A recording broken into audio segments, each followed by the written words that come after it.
नमस्कार, आपके साथ मैं हूं काव्या नौटियाल और आप देख रहे हैं राजधानी लाइव। दिल्ली सरकार ने वायु प्रदूषण पर नियंत्रण के लिए पिछले साल की तरह इस साल भी दिल्ली में सभी प्रकार के पटाखों के भंडारण, बिक्री और उनके इस्तेमाल पर पूरी तरीके से प्रतिबंध लगाने का निर्णय किया है। मुख्यमंत्री अरविंद केजरीवाल ने कहा कि दिल्ली में प्रदूषण की खतरनाक स्थिति को देखते हुए पिछले साल की तरह इस बार भी हर प्रकार के पटाखों पर पूर्ण प्रतिबंध लगाया जा रहा है, जिससे लोगों की जिंदगी बचाई जा सके। मुख्यमंत्री ने सभी व्यापारियों से अपील की है कि इस बार पूर्ण प्रतिबंध को देखते हुए पटाखों का किसी भी तरीके का भंडारण न करें। पर्यावरण मंत्री गोपाल राय ने कहा कि प्रदूषण को नियंत्रित करने के लिए हम सभी को जिम्मेदारी लेनी होगी। वहीं एनजीटी ने भी जहां पर हवा की गुणवत्ता खराब और बहुत खराब की श्रेणी है, वहां कोरोना के दौरान पटाखे के भंडारण, बिक्री और इस्तेमाल पर पूर्ण प्रतिबंध लगाने के आदेश दिए हैं। आपको बता दें कि मुख्यमंत्री अरविंद केजरीवाल ने ट्वीट करके कहा कि पिछले 3 साल से दिवाली के समय दिल्ली के प्रदूषण की खतरनाक स्थिति को देखते हुए पिछले साल की तरह इस बार भी हर प्रकार के पटाखों के भंडारण, बिक्री और उपयोग पर पूर्ण तरीके से प्रतिबंध लगाया जा रहा है, जिससे लोगों की जिंदगियों को बचाया जा सके। वहीं एक अन्य ट्वीट में उन्होंने कहा कि पिछले साल व्यापारियों द्वारा पटाखों के भंडारण के पश्चात प्रदूषण की गंभीरता को देखते हुए देर से पूर्ण प्रतिबंध लगाया गया, जिससे व्यापारियों को नुकसान हुआ था। सभी व्यापारियों से अपील है कि इस बार पूर्ण प्रतिबंध को देखते हुए किसी भी तरीके का भंडारण ना करें। वहीं प्रदूषण को नियंत्रित करने के लिए सरकार 10 फोकस बिंदुओं पर आधारित विंटर एक्शन प्लान बना रही है। आगामी दिनों में विंटर एक्शन प्लान के अनुसार विभिन्न गतिविधियां की जाएंगी ताकि प्रदूषण को नियंत्रित किया जा सके।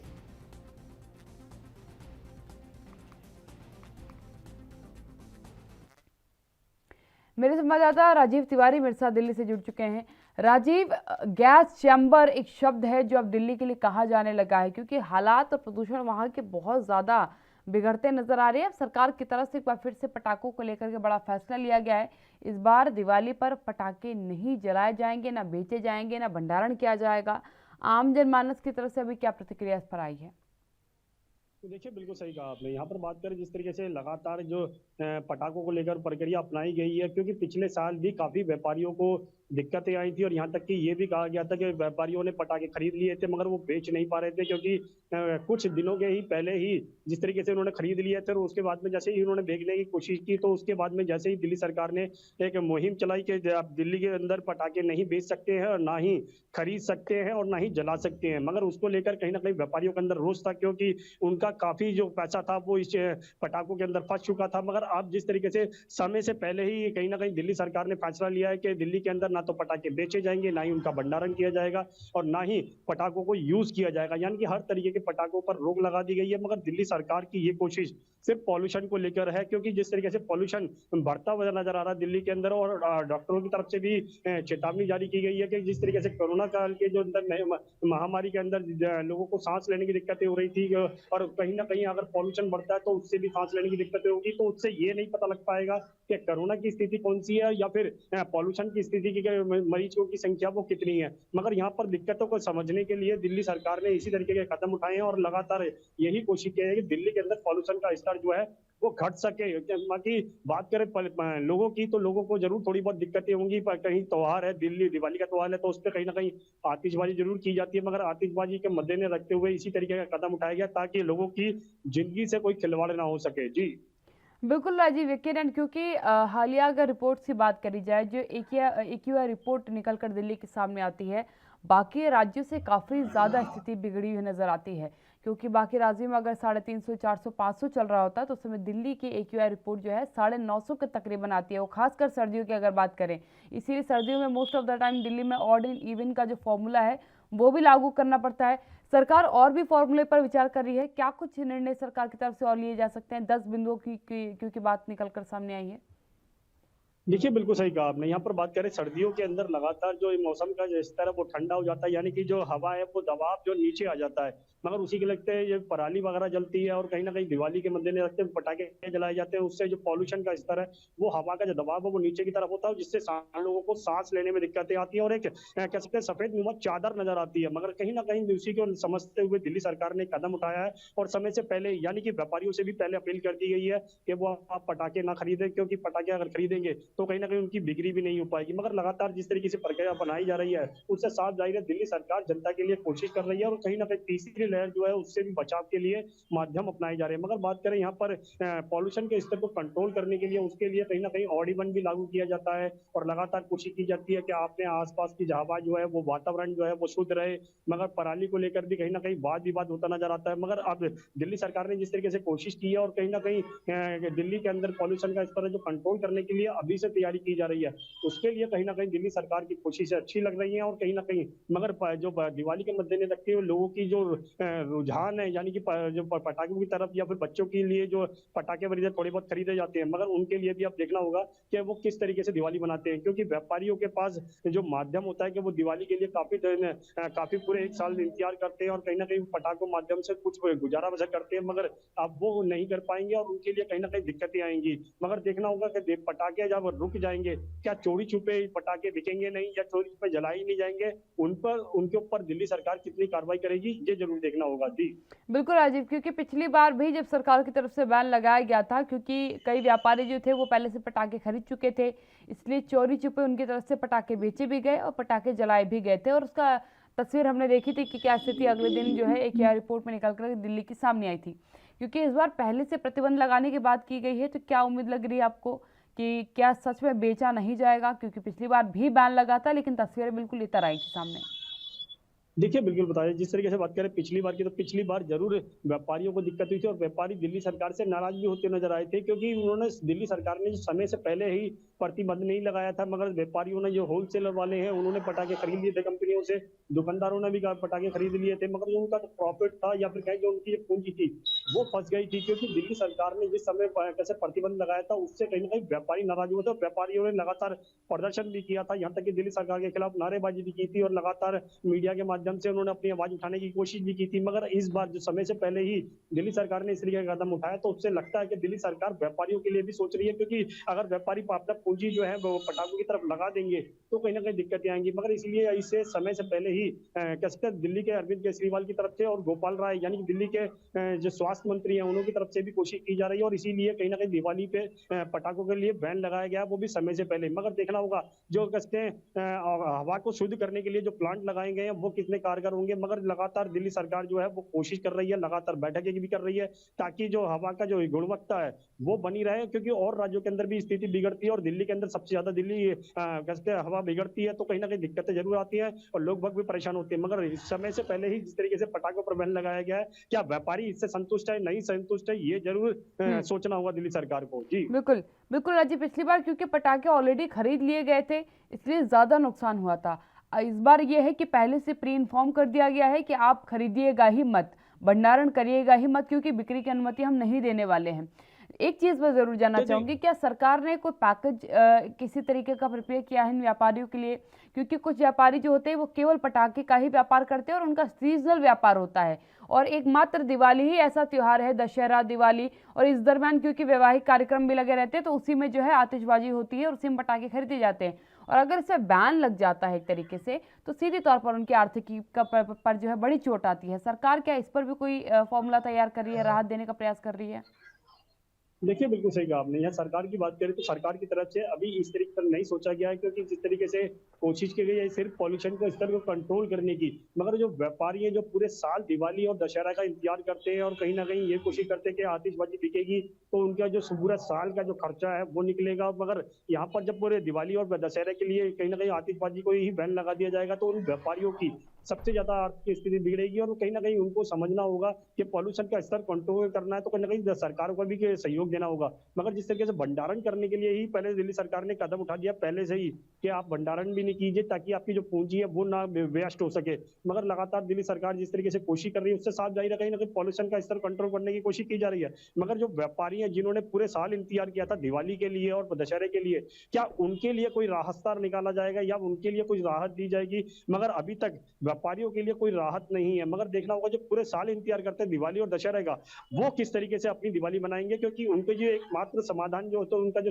साधन होता है वो सिर्फ आतिशबाजी होती है। मगर देखना होगा कि वो दिवाली किस तरीके से मनाएंगे या उनकी काली दिवाली रहेगी। जी यकीन राजीव, ये एक बड़ी समस्या ज़रूर निकल कर के सामने आएगी, क्योंकि व्यापारी एक बार को सरकार के नियमों को मान सकते हैं, लेकिन व्यापार में या धंधे में नुकसान झेलना एक बड़ी बात हो जाती है, खासकर तब जब कोविड के एक बड़े फेज को हमने देखा हो। एक चीज़ राजीव यहाँ पर और है, क्योंकि एक लंबा काल रहा है कोरोना का, कई त्योहारों को लोगों ने छोड़ा है, नहीं मनाया है।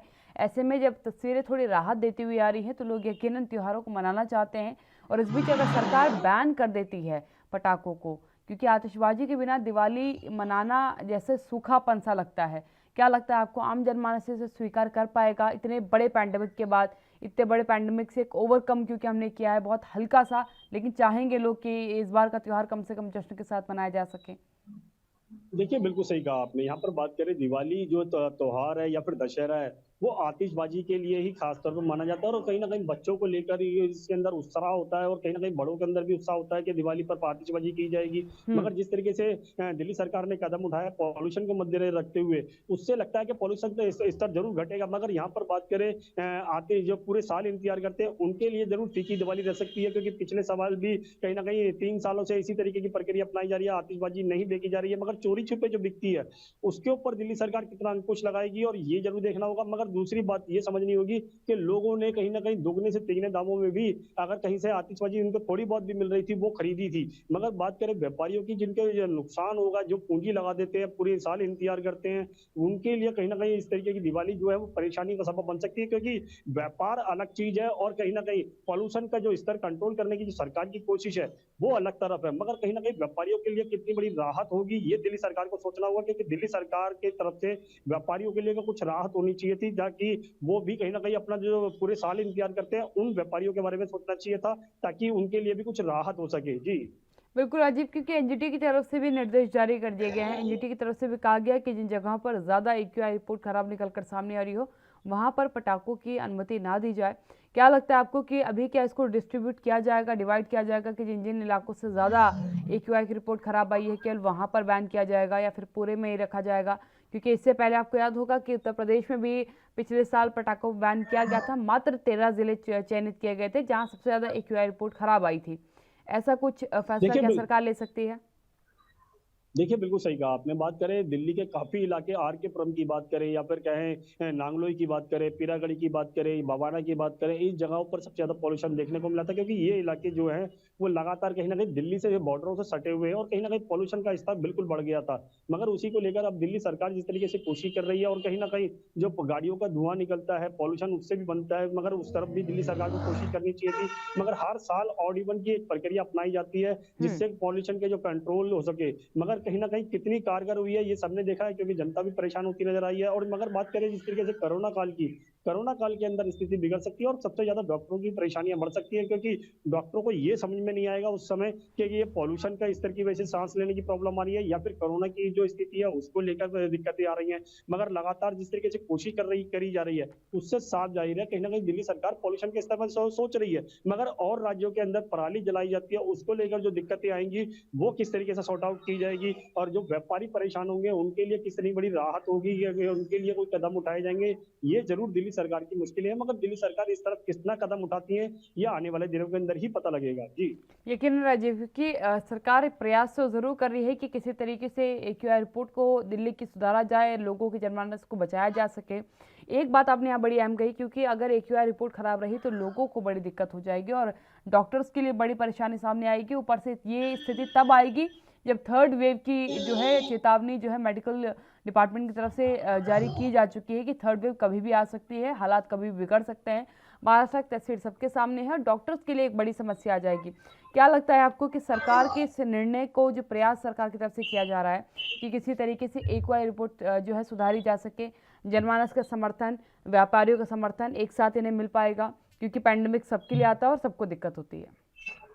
देखिए, बिल्कुल सही कहा आपने। यहाँ पर बात करें जिस तरीके से पिछले साल व्यापारियों को दिक्कतें हुई थी क्योंकि उन्होंने आतिशबाजी जो है खरीद ली थी और बेच नहीं पाए थे। क्योंकि कुछ 13 दिन 14 दिन पहले ही कहीं न कहीं दिल्ली सरकार ने बैन लगाया था और उससे कहीं न कहीं उनकी व्यापारियों की परेशानियाँ बनी थी। मगर व्यापारी कहीं न कहीं दिल्ली सरकार से नाराज़ भी होते हुए नज़र आए थे और इसी को लेकर राजनीति भी हुई थी और क्योंकि भाजपा ने भी कहीं न कहीं दिल्ली सरकार के ऊपर आरोप लगाए थे कि दिवाली व्यापारियों के बारे में नहीं सोचा जा रहा, व्यापारियों की काली दिवाली बन रही है। मगर यहाँ पर बात करें जिस तरीके से समय से पहले ही दिल्ली सरकार ने कदम उठाया और कहीं न कहीं आतिशबाजी को लेकर कहीं ना कहीं जो पॉल्यूशन का स्तर है उसको कंट्रोल करने की कोशिश की जा रही है, मगर व्यापारियों के लिए कितना बड़ी राहत होगी ये जरूर देखना होगा कि व्यापारी जो है जिनका जो पूरे साल इंतजार करते हैं उनके लिए परेशानी बनेगी, और वो किस तरीके से अपनी दिवाली मनाएंगे ये उनसे पूछना होगा। मगर बिल्कुल। यहाँ पर बात करें दिल्ली सरकार जिस तरीके से कोशिश कर रही है वो सराहनीय कदम जरूर है, मगर क्या ऑडी 1 भी लेके आ पाएगी दिल्ली सरकार, या फिर पॉल्यूशन का स्तर कंट्रोल करने के लिए गाड़ियों की कुछ जो आवाजाही कम करी जाएगी, या फिर कहें दिवाली के मद्देनजर रखते हुए पॉल्यूशन बढ़ेगा तो उसको कंट्रोल किस तरीके से किया जाएगा,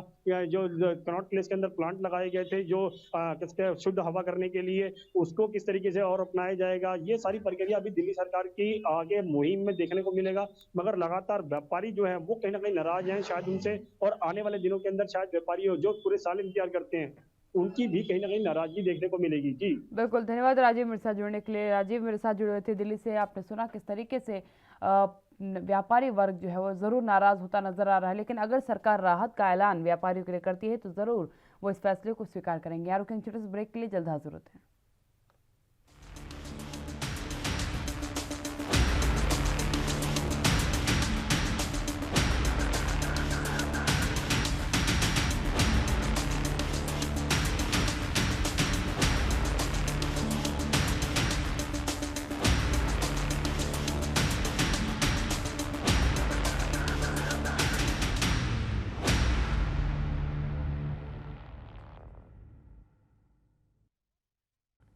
ब्रेक के बाद आपका स्वागत है। चंडीगढ़ में नवजोत सिंह सिद्धू ने डंके की चोट पर कहा है कि केंद्र के 3 काले कानूनों की नींव बादलों ने रखी और इनके ब्लूप्रिंट को से नीति निर्माता जो रहे वो बादल थे। आपको बता दें कि काले कानून का बिल आया, ये आइडिया बादलों का था और यही इसको लेकर के गए थे, जिन्होंने पहले पंजाब में इसे लागू किया, फिर मोदी सरकार से देश में इसको लागू करवाया गया। 2013 में सेपरेट कॉन्ट्रैक्ट फार्मिंग एक्ट विधानसभा में पास किया गया और नोटिफिकेशन हुई और प्रकाश सिंह बादल ने इसकी शुरुआत की, जिसकी कॉपी सामने रख रहा हूँ और पढ़ रहा हूँ। इसकी नींव उस समय से कॉन्ट्रैक्ट फार्मिंग रखी थी। इसमें कहीं पर भी एमएसपी की बात नहीं की गई थी। इसके साथ ही 108 फसलों को शेड्यूल 7 लगाया गया, जिनको एक्ट के साथ जोड़ दिया गया कि एमएसपी से कम बेचे जाएं। 900 चूहे खाकर बिल्ली हजनू और सुखबीर बादल दिल्ली नू चला। नवजोत सिंह सिद्धू ने इस प्रकार से भी उन पर तंज कसा। तेरा मानयोग स्पीकर हुण मुख मंत्री जी पंजाब ठेके दे आधार ते कीती जाण वाली खेतीबाड़ी बिल 2013 पेश करन। मुख मंत्री सरदार प्रकाश सिंह बादल श्रीमान जी, मैं ये पंजाब ठेके ते आधार ते कीती जाण वाली खेतीबाड़ी बिल 2013 पेश करना। This was bought and notified in the Punjab Vidhan Sabha 2013। यदि नींह उस कानून ने रखी और हुण मैं ये कहना कि वो पंजाब कॉन्ट्रैक्ट फार्मिंग एक्ट 2013 आत्मा है ते 3 काले कानून मोदी सरकार द्वारा पास किए हुए शरीर ने। ये जड़े 5 मुढ़ले सेलिएंट फीचर्स ने मैं तुहानूं पढ़ के सुना देना। इस कानून विच किते भी एमएसपी की गल नहीं की।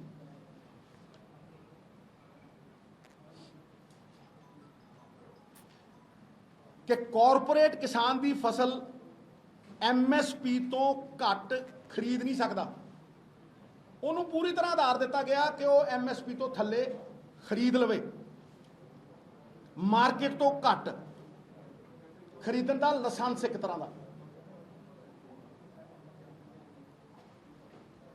ਇਹਦੇ ਨਾਲ ਤੁਸੀਂ ਸਭ ਤੋਂ ਵੱਡੀ ਗੱਲ ਦੇਖੋ, ਜਿੱਥੋਂ ਇਹਨਾਂ ਦੀ ਇੰਟੈਂਟ, ਇਹਨਾਂ ਦੀ ਨੀਅਤ ਔਰ ਮਨਸ਼ਾ ਸਾਫ਼ ਹੁੰਦੀ ਹੈ, ਉਹ ਇਹ ਹੈ ਕਿ 108 ਫਸਲਾਂ ਦਾ ਸ਼ਡਿਊਲ ਲਾਇਆ ਗਿਆ ਨਾਲ। 108 ਫਸਲਾਂ ਦਾ, ਜਿਹੜੇ ਐਮਐਸਪੀ ਦੀਆਂ ਗੱਲਾਂ ਕਰਦੇ ਨਾ ਅੱਜ, 108 ਫਸਲਾਂ ਦਾ ਸ਼ਡਿਊਲ ਨਾਲ ਲਾਇਆ ਗਿਆ।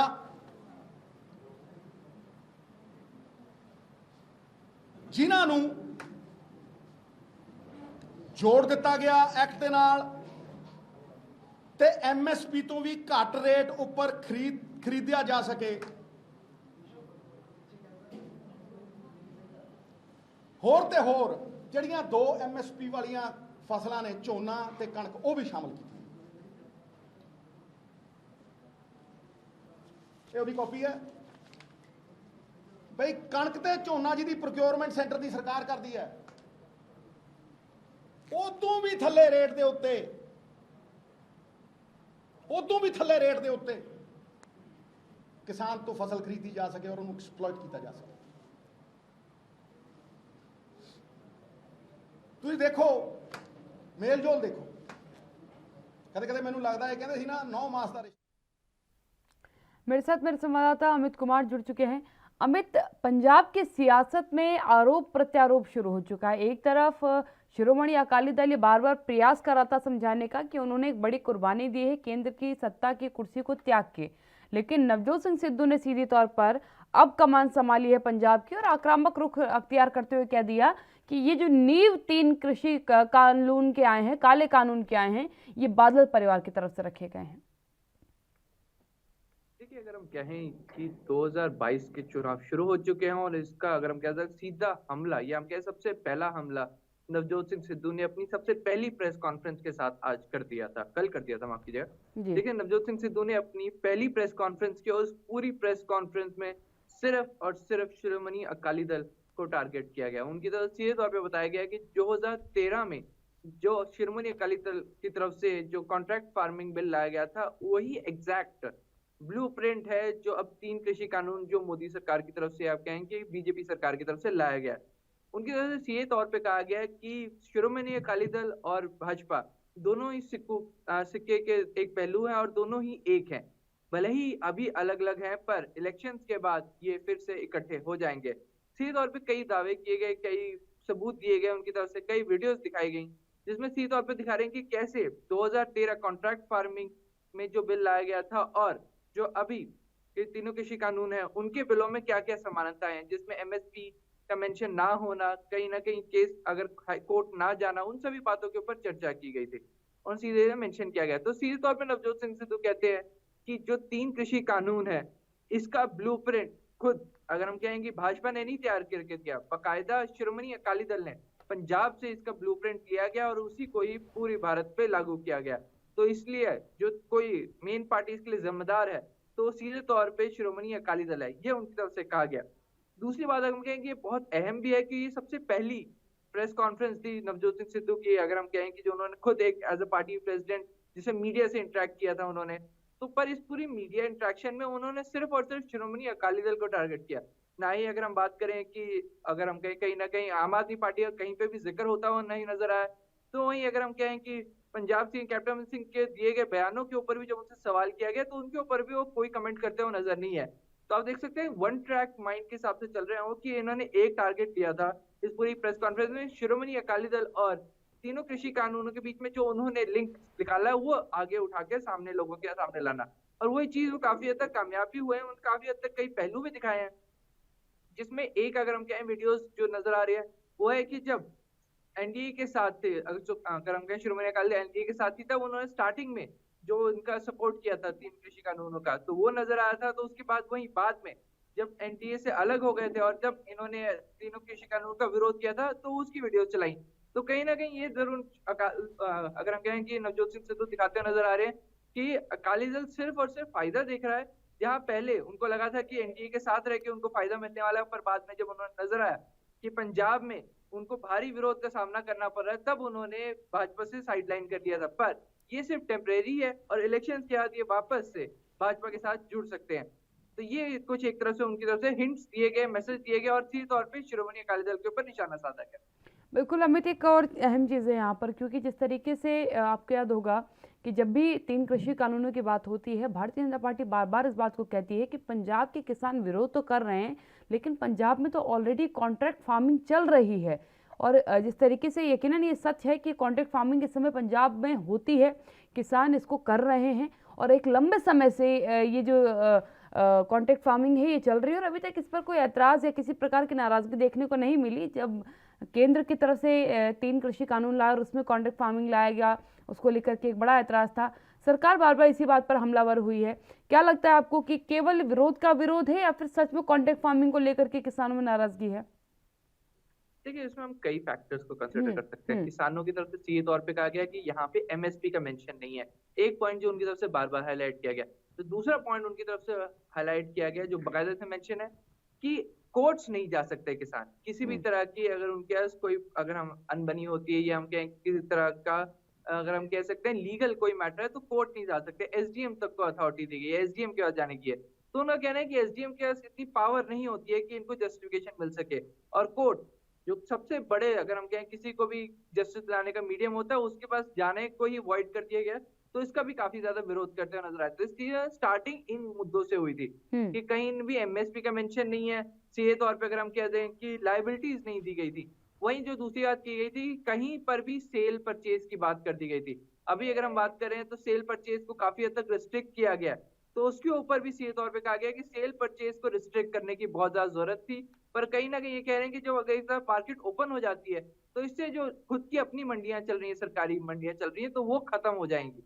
तो धीरे से अगर हम कहेंगे प्राइवेटाइजेशन को बढ़ावा दिया जा रहा है। इसका किसानों का कहना है कि जो इन्हें अभी रेट्स मिल रहे हैं, अभी स्टार्टिंग में सीधे तौर पर किसानों का कहना है कि स्टार्टिंग में इनको जरूर बहुत अच्छे रेट्स मिलेंगे, प्राइवेट कंपनियां जो आएंगी उनसे बहुत अच्छे अच्छे रेट्स पे लेके जाएंगी, पर एक बार जब सरकारी मंडी खत्म हो जाती है तब उनका कहना है कि जो उनको रेट्स अभी दिए जा रहे हैं वो शायद उससे भी कम रेट्स उनको उस समय मिले, क्योंकि उस टाइम कोई एमएसपी की गारंटी मेंशन नहीं है, कोई अगर हम कहें कोई श्योरिटी मेंशन नहीं है। तो और कई फैक्टर्स को कंसिडर करते हैं, जैसे हम बात कर रहे हैं कि कॉन्ट्रैक्ट्स को लेकर रद्द करने को लेकर, तो लीगल एक्शंस को लेकर भी कई बहस हो रही है कि कोई लायबिलिटी है नहीं है इसको लेकर। वही एक मिथ जो बीच में बहुत ज्यादा उठ के आया था वो जमीन एक्वायर को लेकर था, पर उस पर सच कहीं पे मेंशन नहीं था, और ये एक्चुअल में हम कह सकते हैं कि एक मिथ ही बन के रह गया कि इनकी जमीन हड़प ली जाएगी किसानों की। तो वो सच हम कह सकते हैं कि एक फैक्ट था जो गलत प्रमोट किया गया, पर ऑल ओवर बाकी जो फैक्ट प्रमोट किए गए वो किसानों के लिए बड़े चिंताजनक था। उन्होंने सीधे तौर पे इसको लेके विरोध कर रहे हैं। तो कहीं ना कहीं हम देखिए ये कंसिडर करने वाली बात है, जब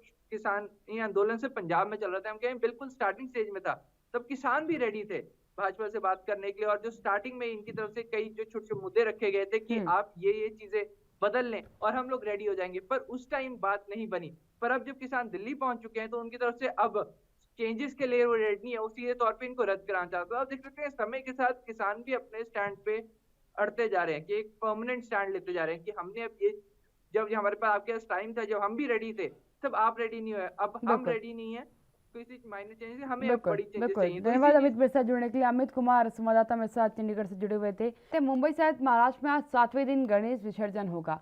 11,000 अतिरिक्त पुलिस जबकि 600 सीसीटीवी के अलावा 12 ड्रोन कैमरे से मुंबई में गणेश उत्सव के 7वें दिन के कार्यक्रम को मनाया जाएगा। आपको बता दें कि कोरोना प्रोटोकॉल के तहत बीएमसी द्वारा तैनात कर्मचारी नियम पालन कराने में जुट गए हैं। मुंबई के गिरगांव चौपाटी, जूहू चौपाटी, मरीन ड्राइव, अक्सा बीच, गोराई खाड़ी सहित तमाम समुद्री किनारों पर प्रशासन की तरफ से पुख्ता बंदोबस्त किए गए हैं।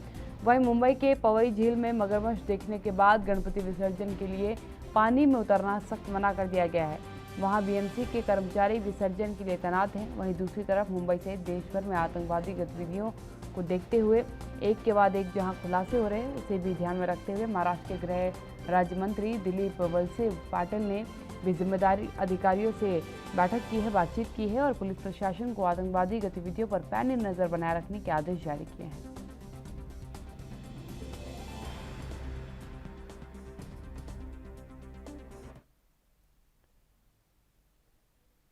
मुरारी सिंह संवाददाता मेरे साथ मुंबई से जुड़ चुके हैं। मुरारी जी, क्योंकि गणपति महोत्सव चल रहा है, गणपति विसर्जन का 7वां दिन का कार्यक्रम है, लेकिन जो तस्वीरें हालिया सामने आई हैं आतंकवादी घटनाओं को लेकर के, क्या लगता है आपको प्रशासन की तरफ से कितनी तैयारियां की गई हैं? क्योंकि ये ऐसा कार्यक्रम है जिससे बड़ी तादाद में, खासकर मुंबई की अगर बात की जाए तो मुंबई का ये त्यौहार इसीलिए फेमस ही है, वहाँ बड़ी तादाद में लोग जो है इस कार्यक्रम को मनाने के लिए पहुँचते हैं। क्या पुख्ता इंतजाम किए गए हैं प्रशासन की तरफ से, क्या कुछ व्यवस्था की गई है? देखिए, जिस तरीके से आतंकवादी गतिविधियों को देखते हुए महाराष्ट्र के गृह राज्य मंत्री दिलीप वळसे पाटिल ने जिम्मेदार अधिकारियों के साथ में बैठक की, उसके बाद जो जानकारी मिली कि 11,000 अतिरिक्त पुलिस बल जो है वो तैनात किए गए हैं। 600 से ज्यादा जो कैमरे हैं उन्हें जो है कि ऑपरेट किया जा रहा है और जरूरत पड़ी तो ड्रोन कैमरे से भी नजर रखी जा रही है। मुंबई के जो पॉश इलाके हैं, चाहे वो गिरगांव चौपाटी हो, जुहू चौपाटी हो, मरीन ड्राइव हो, अक्सा बीच हो, जहाँ पर लाखों की संख्या में गणेश विसर्जन के लिए पहुंचते हैं, वहां पर उनकी तरफ से पूरा बंदोबस्त किया गया है। कह सकते हैं डॉग स्क्वाड एक सरकारी यंत्रणा जितनी है काव्या, वहां पर चुस्त और दुरुस्त कर दी गई है। लगातार और पुलिस की तरफ से आह्वान भी किया जा रहा है, सतर्क रहें, सुरक्षित रहें, और ऐसी कोई गतिविधियां दिखाई देती है तो तुरंत पुलिस को इसकी सूचना दें। तो गणेश विसर्जन के आज 7वें दिन जहां लोगों को में काफी उत्साह है, क्योंकि 2 साल की अगर पिछले गणपति की बात करें तो लोग नहीं कर पाए थे। अभी प्रोटोकॉल के तहत 4 फुट की गणपति का स्थापना करने का महाराष्ट्र सरकार ने जो परमिशन दिया है, उसे लोग बड़े धूमधाम से मनाने की जहां तैयारी कर रहे हैं, वहीं मुंबई पुलिस भी अपनी कमर कस चुकी है। काव्या। बिल्कुल मुरारी जी, बीएमसी की तरफ से भी कुछ तैयारियां करवाई गई हैं, क्योंकि विसर्जन की अनुमति सबको नहीं दी गई है, केवल बीएमसी ने जो कर्मचारी तैनात किए हैं उन्हें अनुमति दी गई है। क्या इसको लेकर के कोई नाराजगी देखने को मिली लोगों में? देखिए, जिस तरीके से कोरोना संक्रमण से मुंबई सहित महाराष्ट्र जूझा था, लोगों ने वो तस्वीर अस्पताल से लेकर शमशान तक की तस्वीरें देखे थे, इसलिए उतनी नाराजगी नहीं है। क्योंकि जिस तरीके से बीमारी फैल रही है, संक्रमण फैल रहा है, उसके तहत अगर सरकार ने रियायत दी है तो उसके लिए भी लोग तैयार हैं। जगह जगह पर छोटे छोटे तालाब बनाए गए हैं, जो घर में बैठने वाली मूर्तियां हैं उन्हें वहां पर विसर्जित की जा रही है। जबकि गिरगांव चौपाटी, जुहू पर और अक्सा बीच जो तमाम समुद्री किनारे हैं, वहाँ बृहन मुंबई महानगर पालिका की तरफ से जो है कि जवान तैनात किए गए हैं, जो बाकायदा जो है रीति रिवाज से उस मूर्ति को ले जाकर के विसर्जन करते हैं। परिवार के 2 सदस्यों को मूर्ति विसर्जन के लिए समुद्र तट या तालाब तक जाने की परमिशन दी गई है। तो प्रोटोकॉल के फॉलो के तहत लोगों में नाराजगी नहीं, बल्कि एक उत्साह जरूर इस गणपति में देखा जा रहा है। काव्या। बिल्कुल मुरारी जी, क्योंकि अतिरिक्त पुलिस बल तैनात किया गया है, अतिरिक्त सुरक्षा तैयार की गई है। आपकी रिपोर्ट में 11,000 से ज्यादा पुलिसकर्मियों की तैनाती की गई है। क्या माना जाए, गणेश विसर्जन को या कोरोना प्रोटोकॉल को देखते हुए ये तैनाती की गई है, या फिर हालिया जो आतंकी गतिविधियां निकलकर सामने आई उनके तहत की गई है? देखिए, यह जो स्थिति महाराष्ट्र की थी, इसे देखते हुए देखा जाए तो तीनों गतिविधियों पर नजर बनाए रखने के लिए की गई थी। क्योंकि गणेश उत्सव में लोग बप्पा के विसर्जन में इतने उत्साहित होते हैं कि मास्क के साथ सोशल डिस्टेंसिंग, उन तमाम चीजों को भूलते हैं, जहां पर नियम तोड़ते हैं, और यही वजह होती है कि भीड़ इकट्ठा होती है और संक्रमण फैलता है। दूसरी वजह अगर देखा जाए तो जिस तरीके से आतंकवादी गतिविधियां देश भर में सक्रिय है, एक के बाद एक जो खुलासे हो रहे हैं, 5 से 7 लोगों की जो गिरफ्तारी हुई है, ऐसे में भी महाराष्ट्र सरकार नहीं चाहती है कि कोई ऐसी चूक हो, और खास करके मुंबई पुलिस नहीं चाहेगी कि कोई ऐसी चूक हो। यही वजह है कि अतिरिक्त पुलिस के साथ जगह जगह पर नाकाबंदी चेकिंग की गई है, और जहाँ पर गणपति विसर्जन करना है वहाँ पर भीड़ इकट्ठा ना हो, इसलिए भी पुलिस बल तैनात किए गए हैं। काव्या। बिल्कुल मुरारी, पवई झील की अगर बात करें, वहां पर मगरमच्छ की सूचना निकल कर सामने आई है। वहां पर अनुमति नहीं दी गई है लोगों को गणपति विसर्जन की जाकर के, कि झील में जाकर के वो गणपति विसर्जन करें। तो क्या वहां पर कुछ अलग व्यवस्था प्रशासन की तरफ से की गई है ताकि लोग जो है गणपति विसर्जन कर सकें? काव्या, देखिए, पवई का जो झील है वो मुंबई के बीचों बीच माना जाता है, और काफी प्रचलित तो झील है। वहाँ पर लगभग 1 लाख से ज्यादा मूर्तियों का विसर्जन होता है। लोग वहाँ इसलिए जाते हैं कि वो तालाब के चारों तरफ से विसर्जन कर सकते हैं, लोग वहाँ भीड़ नहीं होती है। लेकिन एक दिन पहले वहाँ जिस तरीके से सफाई के दरमियान मगरमच्छ दिखा, उसके बाद मनपा द्वारा सख्त पाबंदी लगा दी गई है कि पवई झील पर कोई भी व्यक्ति अपनी गणपति विसर्जन नहीं करेगा। वहां पर बीएमसी मनपा कर्मचारी द्वारा बोट तैयार की गई है, उस बोट पर उसे रख करके विसर्जन करने की सुविधाएं जो है तैनात की गई है, और लोगों से अपील भी की गई है कि पवई झील में इस तरीके के मगरमच्छ देखे गए हैं, इसलिए गणपति विसर्जन के लिए तालाब के अंदर न जाए। काव्या। बिल्कुल मुरारी जी, महाराष्ट्र के गृह राज्य मंत्री ने भी अभी हालिया अधिकारियों के साथ बैठक की है। जो गतिविधियां सामने आई, आतंकी गतिविधियां सामने आई, क्योंकि अब लगातार त्योहारों का मौसम आने वाला है, बड़ी तादाद में लोग सड़कों पर उतरते हैं, भीड़ देखने को मिलती है। अलग बात है कि कोविड को देखते हुए अगर कोई ज़्यादा सख्ताई बरत दी गई तो उसकी स्थिति अलग होगी, लेकिन अभी तस्वीरें ये कह रही हैं कि लोग सड़कों पर हैं। और जिस तरीके से राज्य गृह मंत्री ने बैठक की है अधिकारियों के साथ, क्या कुछ बैठक में निर्णय लिया गया है? आगामी स्थिति कैसे जो है तय करेगी सरकार? काव्या, देखिए, इस मामले में गृह राज्य मंत्री की तरफ से या फिर पुलिस प्रशासन की तरफ से कोई बयान नहीं जारी किया गया कि बैठक में क्या कुछ बातें हुई। लेकिन जिस तरीके ऐसे हालात बने हैं जो हमारे सोर्सेस हैं सूत्र बता रहे हैं कि दिलीप वलसे पाटिल ने पुलिस से अधिकारियों से जो बातचीत की है वो इस गणपति विसर्जन को, इस त्योहार को लेकर और राज्य में जिस तरीके से आतंकवादी गतिविधियां सक्रिय है, एक के बाद एक नए खुलासे हो रहे हैं, ऐसी कोई चूक न हो कि सरकार के ऊपर कोई उंगली उठा सके, ऐसी कोई लापरवाही न हो जिसका खामियाजा भुगतना पड़े। तमाम मुद्दों को लेकर के गृह राज्य मंत्री और पुलिस अधिकारियों के बीच में चर्चाएं हुई है। अब ऐसे में हालात किस तरीके से रहेंगे, शाम होते ही जब 7वें दिन का विसर्जन निकलेगा, देखना ही होगा कि आलम क्या होगा और उन्हें संभालने के लिए मुंबई पुलिस किस तरीके से मुस्त और चुस्त और दुरुस्त रहती है। काव्या। बिल्कुल, धन्यवाद मुरारी जी मेरे साथ जुड़ने के लिए। मुरारी जी मेरे साथ मुंबई से जुड़े हुए थे, लेकिन प्रशासन की तरफ से पूरी तैयारी की गई है। आला अधिकारियों के साथ बैठक की गई है आगामी स्थितियों से लड़ने के लिए। अगर एक खबर का रुख कर लेते हैं, पंजाब में किसान आंदोलन के मुद्दे को लेकर के राजनीतिक दल में किसी न किसी प्रकार से आरोप प्रत्यारोप शुरू हो चुका है, खासकर अगर आप पंजाब की सियासत की बात करें तो, क्योंकि आगे आने वाले विधानसभा चुनाव को लेकर के ये गहमा गहमी शुरू की गई है। ऐसा इसलिए भी है क्योंकि हर राजनीतिक दल फिलहाल खुद को किसानों की हिमायती के रूप में पेश करने के चुनावी लाभ जो है उसका फायदा उठाना चाहता है। मुख्यमंत्री कैप्टन अमरिंदर सिंह द्वारा किसानों को पंजाब में आंदोलन न करने की अपील ने यहां मुद्दा पंजाब से लेकर केंद्र तक फिर से सतह पर ला दिया है, जिससे अब नवजोत सिंह सिद्धू द्वारा अकाली दल पर लगाए गए ताजा आरोपों ने अकाली दल और कांग्रेस को आमने सामने किया है। साथ ही आम आदमी पार्टी को दोनों पर निशाना साधने का मौका भी मिल चुका है।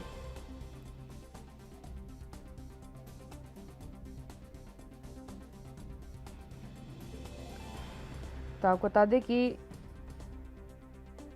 अभी हाल ही में कल नवजोत सिंह सिद्धू का बयान सामने आया था, जिसमें उन्होंने 3 काले कृषि कानूनों की नींव के लिए बादल परिवार को जिम्मेदार ठहराया। उन्होंने कहा कि 2013 में पंजाब विधानसभा के अंदर ये बिल जो है बादल परिवार की तरफ से लाया गया था। उसमें जो बादल थे वो मुख्यमंत्री के पद पर थे, उन्होंने ये कानून लाया था, कॉन्ट्रैक्ट फार्मिंग उनकी लाई हुई है और ये सेम कॉन्सेप्ट जो है ये केंद्र ने अब इम्प्लीमेंट कर दिया है।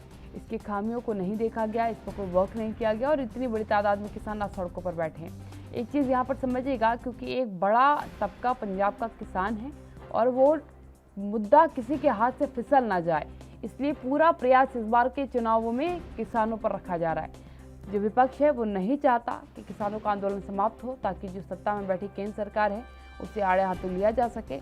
लेकिन इतना स्थिति बिल्कुल क्लियर होती नजर आ रही है कि पंजाब में किसानों को बेस बना करके इस बार इलेक्शंस लड़े जा रहे हैं। किसानों के साथ कुछ खड़े हैं, किसानों के अगेंस्ट कुछ खड़े हैं, लेकिन सीधा फंडा केवल इतना है यहाँ पर कि किसी तरीके से पंजाब की सियासत की कुर्सी पर काबिज हुआ जा सके, क्योंकि एक बड़ा तबका, बड़े वोटर्स की संख्या जो है वो किसान है और वो किसान इस समय नाराज है सरकार से।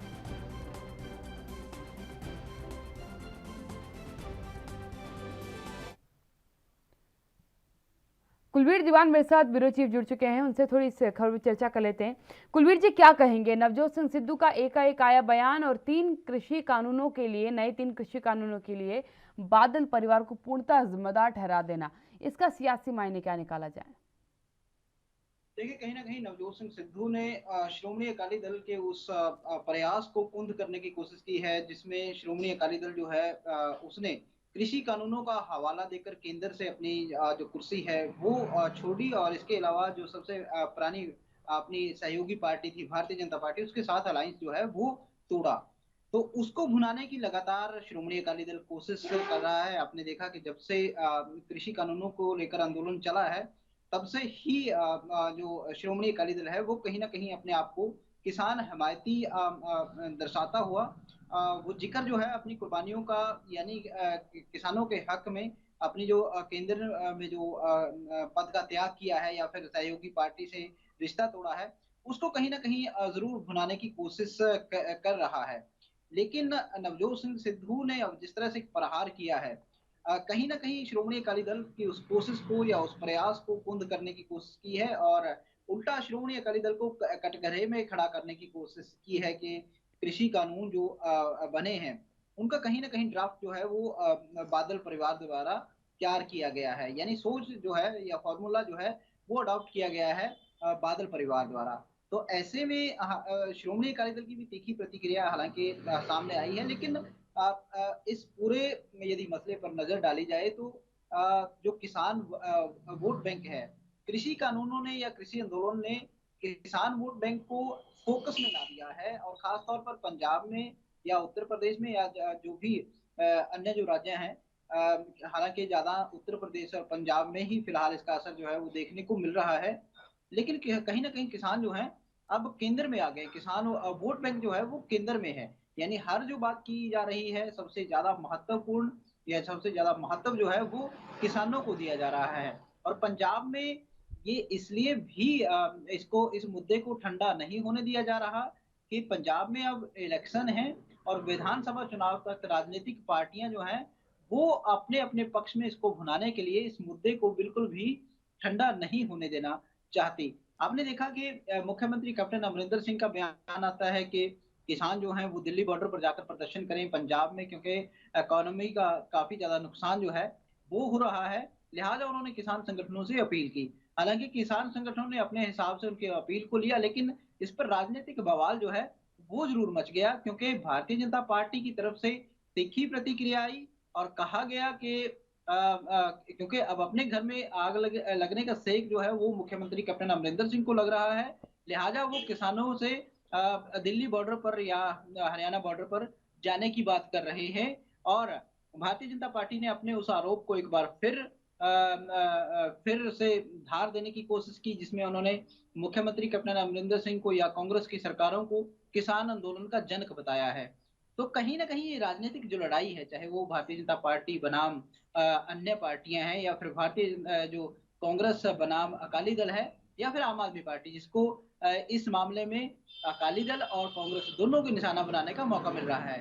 यानी कहीं ना कहीं ये राजनीतिक लड़ाई जो है वो अब और भी चरम सीमा पर पहुंच रही है। और राजनीतिक दलों का ये प्रयास है कि ये जो युद्ध है, ये जो राजनीतिक युद्ध है किसानों के मुद्दे पर, ये कम से कम विधानसभा चुनाव तक तो ठंडा ना हो, ताकि इसको भुनाया जा सके। बिल्कुल कुलवीर जी, मतलब ये माना जा सकता है कि आगामी चुनाव में एक सबसे बड़ा मुद्दा, केंद्र का मुद्दा जो ये रखना चाहते हैं वो किसानों का मुद्दा है। इसलिए एक बड़ा जो सियासी उथल पुथल है वो ये चाहता है कि ये किसान आंदोलन ना समाप्त हो, ये लंबा चले, सरकार का विरोध करे, और उस दरमियान कई क्योंकि राजनीतिक दल हैं उनकी सियासी रोटियां सिक जाएंगी। अगर एक बात मैं शिरोमणि अकाली दल के लिए करूं, क्योंकि शिरोमणि अकाली दल ने अभी गल पंजाब की शुरुआत की थी, डैमेज कंट्रोल, उसने अपनी छवि को सुधारने का पूरा प्रयास किया था, क्योंकि उन्होंने अपनी सत्ता की कुर्सी को छोड़ने को कुर्बानी करार दिया किसानों के लिए। उसके बाद गल पंजाब निकाली कि हम लोगों से मुलाकात करेंगे, बात करेंगे। उसके बाद जिस तरीके से शिरोमणि अकाली दल की तरफ से कहा गया कि हम आपके साथ खड़े थे, खड़े हैं और खड़े रहेंगे, क्या लगता है आपको कि ये डैमेज कंट्रोल का जो प्रयास शिरोमणि अकाली दल का था नवजोत सिंह सिद्धू के बयान के बाद, अब वो डैमेज कंट्रोल हो पाएगा? देखिए, ऐसा नहीं लगता कि नवजोत सिंह सिद्धू की बात का कोई असर जो है वो किसानों पर होगा, या फिर श्रोमणी अकाली दल के दावों का असर जो है वो किसानों पर होगा, क्योंकि किसान जो है वो जागरूक है। अब ऐसा नहीं कहा जा सकता कि वो बहकावे में आने वाला है। उसने अपनी समझ से जो है वो समर्थन देने या ना देने का किसी भी पार्टी को निर्णय करना है। लेकिन इतना जरूर है कि राजनीतिक दलों के प्रयास जो हैं वो लगातार जारी हैं, और जैसे मैंने पहले बताया कि जो किसान वर्ग है, खास तौर पर कृषि कानूनों को लेकर जो आंदोलन है, उसने किसान वर्ग को फोकस में ला दिया है। हालांकि पहले भी किसान वर्ग जो है वो उस पर डोरे डालती हैं राजनीतिक पार्टियां समय समय पर, जब भी कहीं चुनाव होते हैं। बिल्कुल, कुलवीर जी आप मेरे साथ बने रहिएगा, क्योंकि ब्रेक का वक्त हो गया। छोटे से ब्रेक के लिए रुक रही, जल्द हाजिर होती हूँ।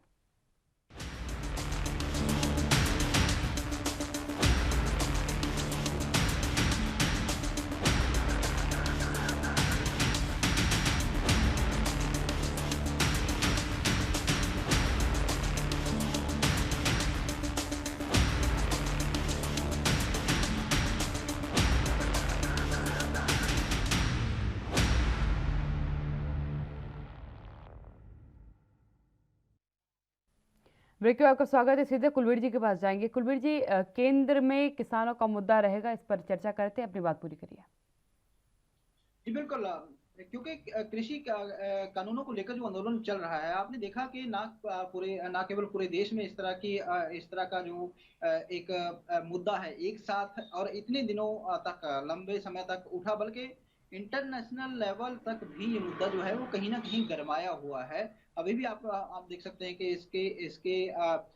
इसको लेकर जो कई देश हैं वहां पर भी इस तरह के आंदोलन जो है वो दिखाई दिए, जहां पर भारत के किसानों का समर्थन किया गया।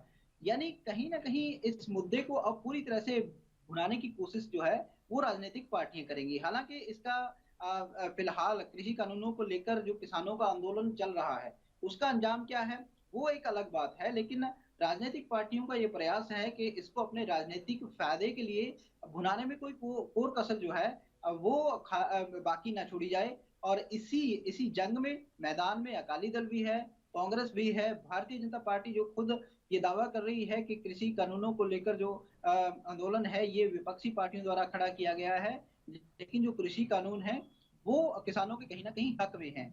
तो वो इस तरह के दावे के साथ वो भी राजनीतिक मैदान में है, वो भी इसको भुनाने की पूरी तरह से कोशिश कर रही है। और आम आदमी पार्टी जो है वो भी इसी प्रयास में है कि इस एक हथियार से श्रोमणी अकाली दल और भारतीय जनता पार्टी और कांग्रेस तीनों पर प्रहार करके अपनी राजनीतिक जो जमीन है उसको मजबूत किया जाए।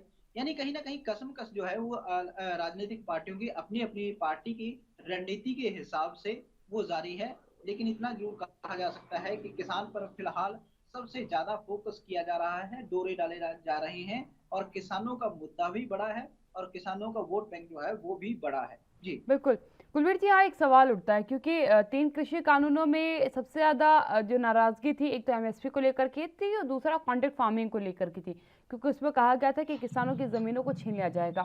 नवजोत सिंह सिद्धू ने कल प्रेस कॉन्फ्रेंस के दरमियान कहा कि कॉन्ट्रैक्ट फार्मिंग की शुरुआत 2013 में जो है बादल परिवार की तरफ से सदन में इसको ला करके किया गया है। उन्होंने ये जो कानून है ये पंजाब में लाया है और बार बार केंद्र सरकार ये उदाहरण देती है कि पंजाब में कॉन्ट्रैक्ट फार्मिंग इस समय चल रही है। जिस कानून की हम बात कर रहे हैं वो कानून ऑलरेडी पंजाब में एग्जीक्यूट हो चुका है और करंट में वो चल रहा है। क्या लगता है आपको, क्योंकि अभी तक कैप्टन सरकार की तरफ से ऐसा कोई निर्णय तो कॉन्ट्रैक्ट फार्मिंग को लेकर के नहीं लिया गया है, वो कंटिन्यू बेसिस पे चल रहा है। क्या इसका कोई खामियाजा भी सरकार को भुगतना पड़ेगा, क्योंकि बयानों में अपनी अपनी बातों को भी सामने लाया गया है? देखिए जो व्यवस्थाएं हैं चाहे वो 2013 की बात करें, क्योंकि जिस तरह से नवजोत सिंह सिद्धू ने ये दावा किया कि बादल परिवार ने ये फार्मूला जो है पंजाब में लागू किया था और उसके हिसाब से ही केंद्र ने इसको अडॉप्ट किया। इसमें कोई दो राय नहीं कि पंजाब के साथ साथ देश भर में कई राज्य ऐसे हैं जहां पर कॉन्ट्रैक्ट फार्मिंग जो है उसका फॉर्मूला अपनाया जा रहा है। जी। तो वहां पर उसके अपने नतीजे जो है वो किसानों के पक्ष में है, विपक्ष में है, किसानों को फायदा हो रहा है, नुकसान हो रहा है, उसके हिसाब से किसान जो है अपना अपना भविष्य या फिर अपना निर्णय जो है वो ले सकते हैं। लेकिन इतना जरूर कहा जा सकता है कि किसानों के नाम पर, उनके फायदे के या उनके नुकसान के नाम पर एक राजनीति जो है वो जरूर हो रही है और इसी की तस्वीर जो है फिलहाल देखने को मिल रही है। जिस तरह से आपने 2013 का जिक्र किया, सिद्धू के दावे का जिक्र किया, तो सिद्धू ये दावा कर रहे हैं कि 2013 में बादल परिवार इस फॉर्मूले को लेकर आया था और केंद्र ने जो फार्मूला अडॉप्ट किया है वो कहीं ना कहीं बादल परिवार की तरफ से ही एक बनाया हुआ फार्मूला जो है वो अडॉप्ट किया है। ये एक राजनीतिक लड़ाई है, इसके फायदे या नुकसान जो है किसानों को अपनी अपनी पार्टी के हिसाब से गिनवा कर किसानों को लुभाने की कोशिश की जा रही है। लेकिन इतना जरूर है कि जो किसान है वो वास्तविक इसके फायदे या नुकसान के बारे में समझता है, जहां जहां पर खासतौर पर ये फार्मूला किसानों ने अडॉप्ट किया है। जी बिल्कुल। कुलवीर जी, अगर एक तरीके से कहा जाए कि इसका फायदा किसको मिलेगा, क्योंकि 9 महीने का लंबा किसान आंदोलन किसी न किसी राजनीतिक दल को तो फायदा देगा, क्योंकि किसानों का कहना है कि हम विपक्ष का समर्थन करेंगे क्योंकि केंद्र सरकार ने 3 काले कानून लाए हैं और वो हमारी बात 9 महीने से नहीं सुन रही है।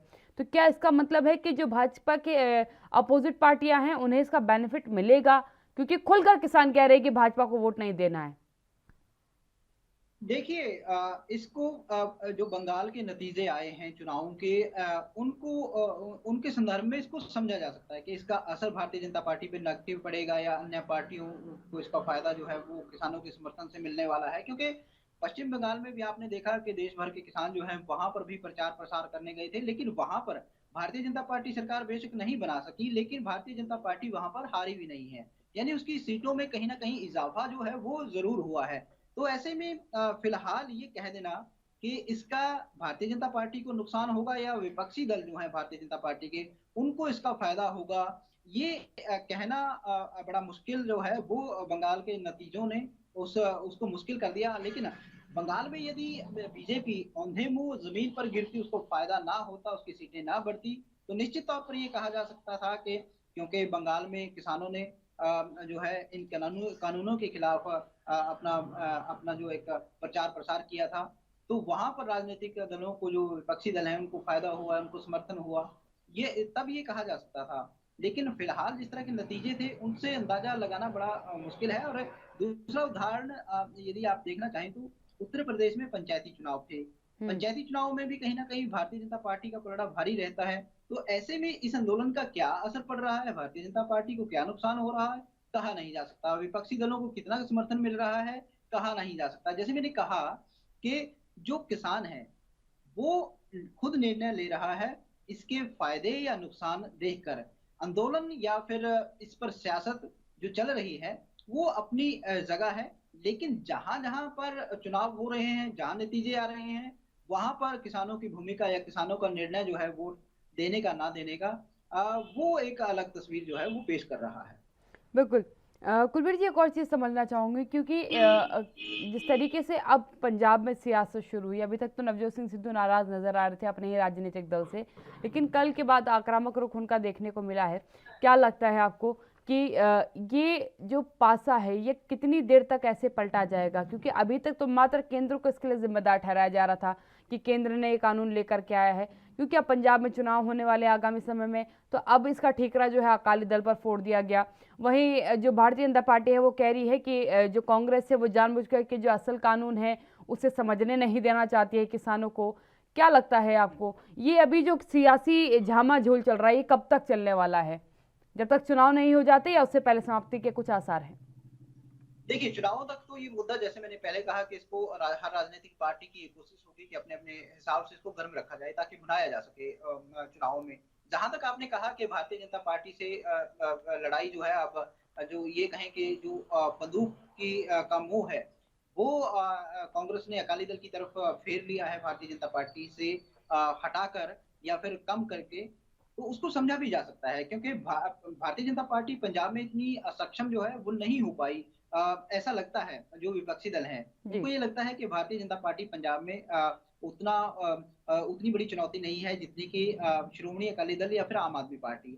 श्रोमणी अकाली दल की तरफ अब कांग्रेस ने अपना जो रुख किया है, तो उसके मायने भी समझे जा सकते हैं। क्योंकि यदि भारतीय जनता पार्टी पर ही ये जो कृषि कानून है इनको लेकर निशाना साधा जाता रहा, तो कहीं ना कहीं श्रोमणी अकाली दल जो है वो आरोपों से बच जाएगा, या फिर उस पर जिस तरह के प्रहार किए जा रहे हैं उससे वो बचा रहेगा। तो इसका राजनीतिक फायदा जो है श्रोमणी अकाली दल को मिल सकता है, कांग्रेस को नुकसान भी हो सकता है। लिहाजा अब ये कहें कि फोकस जो है इस निशाने का अब जो कांग्रेस श्रोमणी अकाली दल को ले रही है, तो उसके मायने भी यही है कि पंजाब में कांग्रेस के लिए श्रोमणी अकाली दल बड़ी चुनौती है, ना कि भाजपा। जी बिल्कुल बिल्कुल, धन्यवाद कुलबीर जी मेरे साथ जुड़ने के लिए। कुलबीर दीवान, ब्यूरो चीफ, मेरे साथ पंजाब से जुड़े हुए थे। राजनीतिक जो आरोप प्रत्यारोप का दौर है वो तो चल रहा है, लेकिन फायदा किसको होगा ये देखने वाली बात होगी। राजधानी लाइव में फिलहाल इतना ही। आप बने रहिए एनबी न्यूज़ के साथ। नमस्कार।